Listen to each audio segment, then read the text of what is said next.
You wake up dazed to find yourself on a tropical island. Your plane has crashed into the Pacific, and the world thinks you're dead. Insofar as you know, you'll be spending the rest of your life on this island. You're not alone, many other people from the plane have also survived and wound up on the beach around you. Once you wake up, you agree to form a group and live together in harmony because heck, why not? Far from being your typical desert island, this island is actually really plentiful. There's loads of fruit to eat, there's tons of wood, there's caves to seek shelter in, and there's even a spring from which you can obtain fresh water.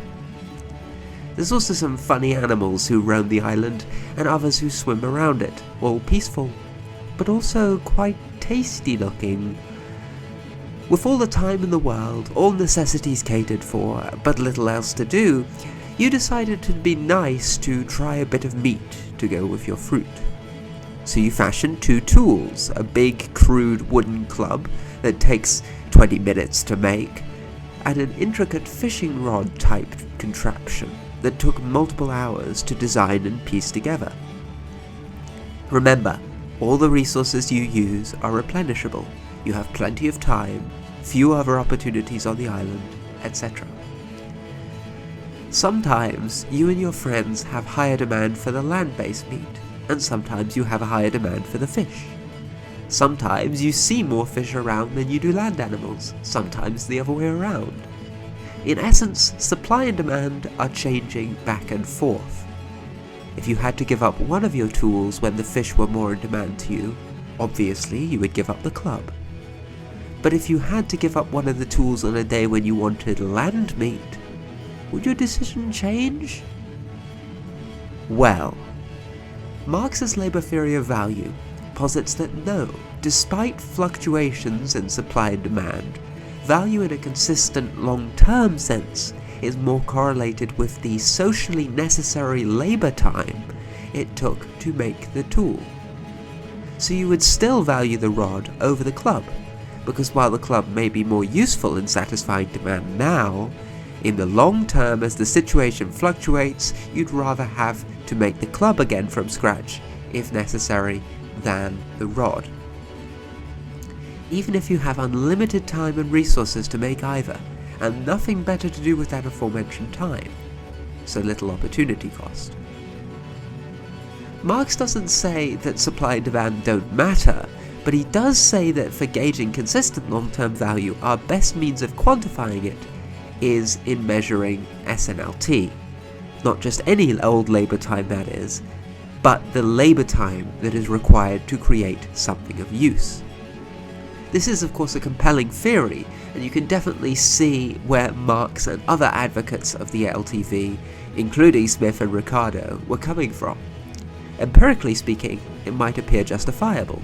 In a study of 42 countries from 2000 to 2017, Ishihara and Mokre conclude that a statistical analysis of available data, there's being one of the largest scale on the subject, shows only small and stable deviations between Marx's SNLT-derived quantifications of value and average market price. There are many other studies that have attempted to do the same, such as that of Anwar Sheikh, who calculated said deviations as under 10% on average, and that differences in SNLT account for at least 93% of difference in market price. So up to this point, everything seems to be looking good for LTV. But hang on, don't get too excited. This isn't actually a pro-LTV video. Now that might be slightly baffling to hear after I just put forth the justification for it, but this is where we have to bring in something we've already mentioned a few times on this channel, that is, subjectivities of perception. We must start by asking the question, what is value? What does it mean to value something? To Marx, it's not that SNLT is correlated to value as reflected by price, but price correlated to value as a reflection of SNLT. In other words, value is a universal objectivity that exists prior to our subjectification of it into our personal designations of value. British economist Joan Robinson points out that if value exists before we perceive it, And if value is defined by SNLT, then the labour theory of value is inherently tautological and therefore impossible for it to ever be proved wrong. You cannot falsify the idea of labour as the source of value if true value or exchange value is defined directly by how much labour was put in, and hence such a theory cannot be taken as scientific, and cannot therefore be an objective universal truth prior to subjective abstract interpretation at all. Any true value, clean from the distortions of human subjective perception, cannot be scientifically justified. Therefore, what value means has no definition other than that which we create out of our own abstract thinking. Think of it, the examples we've given in this video, preferentializing the rod, SNLT correlating with market price, these things do seem right to us, they do seem like logical arguments in designating value. But is it really inconceivable to us that there be some outlier somewhere who'd choose the club for some reason? And if so, how is it possible that they subconsciously valued the club in that moment more so than the rod, if value were objectively derived by all of us in the exact same way? However small it may be, why does that deviation exist? What we can therefore see is that within the context of the domineering cultural framework of the present day, labour aligns closely enough with general trends as to how people designate value. But we have to avoid our impulse to overgeneralize this to something essential to the human condition, or the condition of the universe. It depends entirely on the processes by which we think and rationalize, and the surroundings that condition said processes accordingly. Who knows, maybe in an alternate reality, people would eagerly discard the rod, for the opportunity to do more repeated work might be valued more highly than the ability to do something else with the time. The point is, value isn't something objective unless humans all essentialistically perceive in the exact same way, as an inherent consequence of their human nature, a nature that simply does not exist.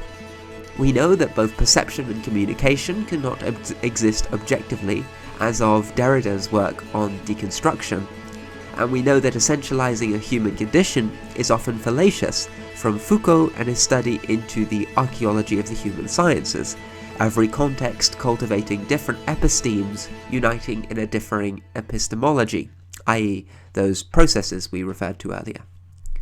There's also the case of marginal utility. Your perception of something's value is always contextual, based on how much of the thing you already have, or the time in which you can get it. If value is subjectively perceived by consumers, the subjectivities of their situation will undoubtedly colour their process of valuation. To go to a very different tropical island in which life is more difficult, water may be more valuable than food at first, but the more water you've collected, the less you'll probably value it in comparison to the idea of food. And you'll probably subconsciously value the last bite of your rations quite a bit more than your first bite.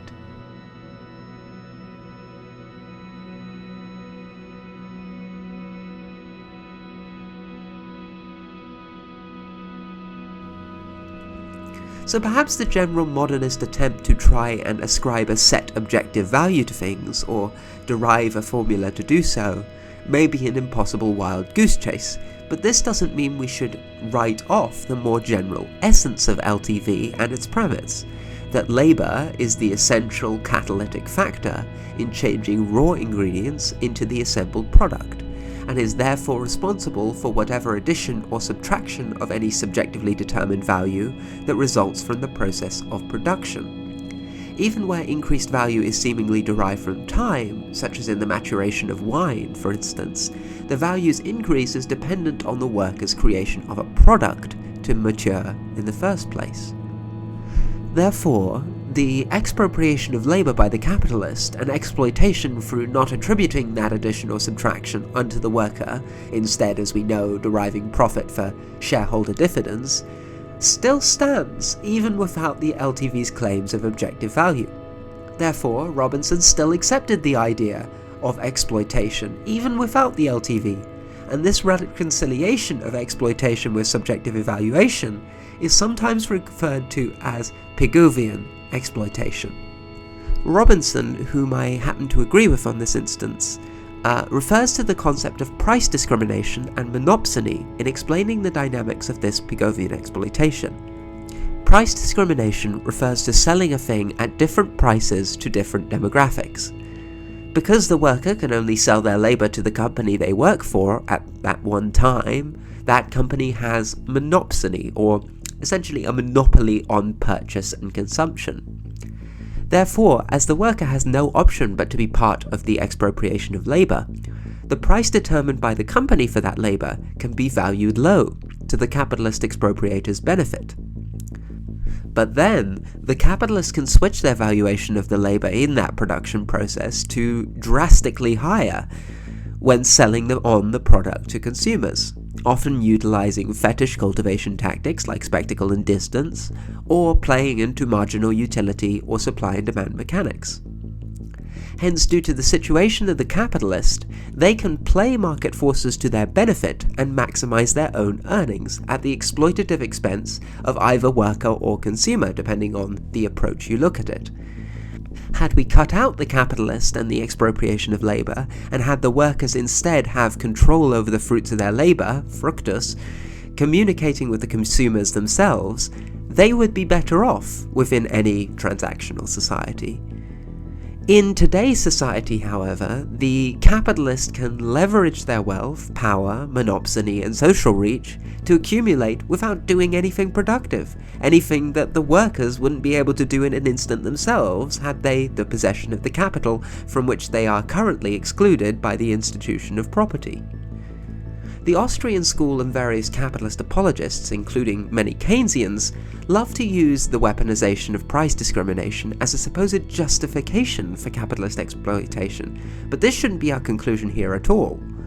As a consequentialist, I believe this ability to perform price discrimination, fetishization, and exploitation is something we should criticize and condemn due to its role in exacerbating feedback loops of accumulation and stratification. This in turn leads to more inequality and as a result increased propensity for the powerful to subjugate the powerless into their own fascistic, regimented order, and suppressing the freedom for many to engage in liberated intellectual perpetuity, to contribute to the generation and accumulation of abstract thought so central to the human experience.